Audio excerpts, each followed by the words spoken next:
ಅಧಿಕಾರ ಆಗಿ 35 ವರ್ಷ 84ರಾಗ ನಾವು ಉತ್ತರಾಧಿಕಾರಿ ಆಗಿವಿ.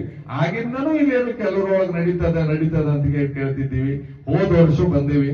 ಗುರುಗಳು ಆ ಹಿಂದಿನ ದಿನ ಹೋಗಿದ್ರು. ಇವತ್ತು ಶಿವಾನಂದ ಭಾರತಿ ಅಪ್ಪಗಳ ಆಶೀರ್ವಾದ ಪಡಿತಾ ನೀವು ನೆನಪಲ್ಲಿಟ್ಕೊಳ್ಳಿ, ಅವ್ರ ಮಾತು ಕೇಳೋದೇನೋ ಸರಿನೇ ಸರಿ, ಮಾತು ಕೇಳೋದೇನೋ ಸರಿನೇ ಸರಿ, ಇನ್ನೇನು ಮಾಡೋ ಅವಶ್ಯಕತೆ ಇಲ್ಲ.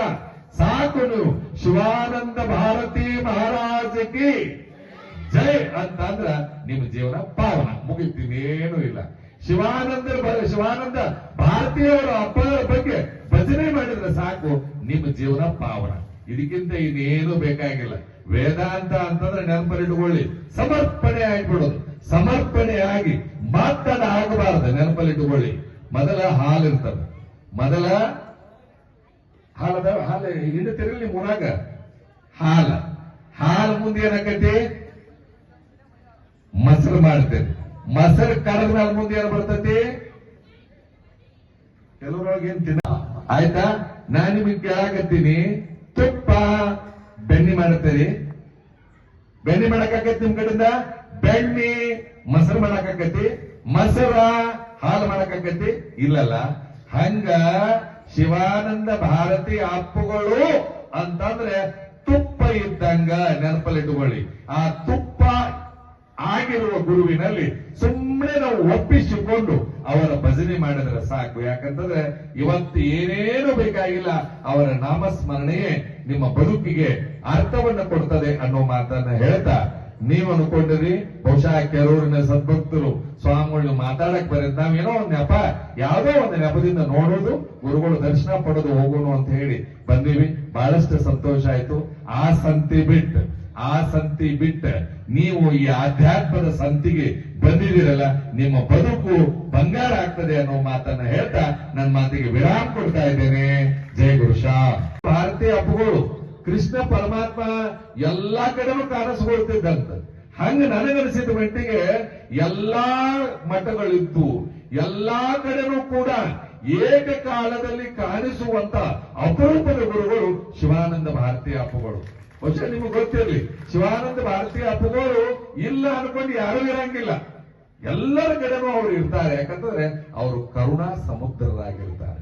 ಜೊತೆಗೆ ಅವರು ಶಿಷ್ಯರಾಗಿರ್ತಕ್ಕಂಥ ಪರಮ ಪೂಜ್ಯ ಮುಕ್ತಾನಂದ ಭಾರತಿ ಮಹಾಸ್ವಾಮಿಗಳು, ಅವರನ್ನು ನಾವು ನೋಡಿದ್ದೀವಿ, ಅವರನ್ನು ನೋಡಿವಿ. ನಾವು ಅನಿಸ್ತಿತ್ತು ಅವ್ರು ಬಹುಶಃ ನಿಮ್ಗೆ ಗೊತ್ತಿರ್ಲಿ, ಅವ್ರ ಮೊದಲ ಪೈಲ್ವಾನ್ರು ಅವ್ರೇನು ಯಾರಿಗೂ ಸೊಪ್ಪು ಹಾಕೋ ಸ್ವಾಮಿನೂ ಅಲ್ಲ ಅವರು.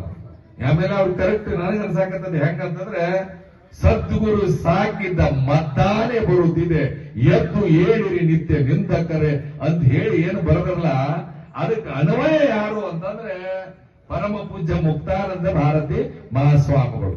ಅವ್ರು ಏನಾದ್ರೂ ಅಕಸ್ಮಾತ್ ನೀವು ಅನ್ಕೊಂಡಂಗ ಅವ್ರೇನ ನೋಡಿದಂಗ ಅವ್ರೇನು ಸೌಮ್ಯ ಸ್ವಾಮಿಗಳೇನಲ್ಲ. ಯಾವಾಗೂ ಎಲ್ಲಾರ ಬಾಗುತ್ತಿದ್ರು ಅಂತಂದ್ರೆ ಒಂದೇ ಕಡೆ ಭಾಗವರು, ಅದು ಶಿವಾನಂದ ಭಾರತಿ ಅಪ್ಪಗಳಲ್ಲಿ ಮಾತ್ರ. ಯಾಕಂತಂದ್ರೆ ಒಂದ್ ಕಡೆ ಶರಣಾಗತ ಆಗಿದ್ದೀನಿ, ಗುರುವಿನ ಕಡೆ ಶರಣ ಆದ್ಮೇಲೆ ಮುಗಿದೋಯ್ತು. ನಾನು ಇದು ಬಹುಶಃ ಹೊರಗೆ ಕುಸ್ತಿ ಆಡಿ ಬಂದವ, ಆದ್ರೆ ನನ್ನ ಗುರು ಒಳಗೆ ಕುಸ್ತಿ ಹಿಡಿಯಾಕ ಕಲಿಸಿದಾನೆ. ಗೊತ್ತಿರ್ಲಿ ನಿಮಗೆ, ಇಂದ್ರಿಯಗಳದಲ್ಲ, ಕಾಮ, ಕ್ರೋಧ, ಲೋಭ, ಮೋಹ, ಮದ, ಮತ್ಸರ ಅನ್ನುವ ಈ ಇವ್ರ ಜೊತೆ ಕುಸ್ತಿ ಹಿಡಿಯೋ, ಆ ಕುಸ್ತಿ ಸಾಕಂತ ಹೇಳಿ ಮುಕ್ತಾನಂದರಿಗೆ ಆಧ್ಯಾತ್ಮದ ಕುಸ್ತಿಯನ್ನ ಕಲಿಸಿದವರೇ ಶಿವಾನಂದ ಭಾರತೀಯ ಅಪ್ಪಗಳು. ಎಂತ ಪುಣ್ಯಾತ್ಮ ಅಂತಂದ್ರೆ ನಿಮ್ಗೆ ಗೊತ್ತಿರ್ಲಿ.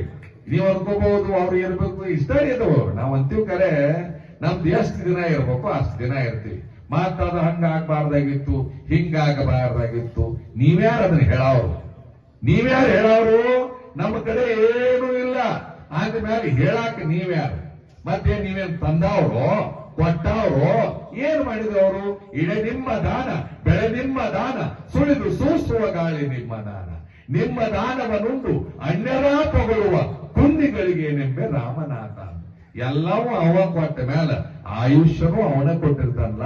ಆದ್ರೆ ಒಂದೇನಂತಂದ್ರೆ ಗುರುವಿನಿಂದನೇ ಅವರು ಮೋಕ್ಷವನ್ನ ಪಡೆದು ಇವತ್ತು ಎಲ್ಲಾ ಕಡೆ ಗುರುವಿನ ಸಾನ್ನಿಧ್ಯದಲ್ಲಿನೇ ಪೂಜೆ ಮಾಡ್ತಿದ್ದಾರೆ. ಅಂತಂದ್ರೆ ಮುಕ್ತಾನಂದರು ಮುಕ್ತಾನಂದರು ಪಕ್ಕಾ ಮುಕ್ತಿಯನ್ನು ಹೊಂದಿದ್ದಾರೆ ಅನ್ನೋದರಲ್ಲಿ ಎರಡು ಮಾತಿಲ್ಲ ಅನ್ನೋದನ್ನ ಈ ಸಂದರ್ಭದಲ್ಲಿ ಹೇಳಲಿಕ್ಕೆ ಇಚ್ಛೆ ಪಡ್ತೇವೆ. ಬಹುಶಃ ನಾವು ಬಹಳ ವರ್ಷದಿಂದಲೂ ಈ ಬಗ್ಗೆ ಕೇಳ್ಕೊಳ್ತಾನೆ ಇದ್ದೀವಿ ನಾವು ಬಹಳ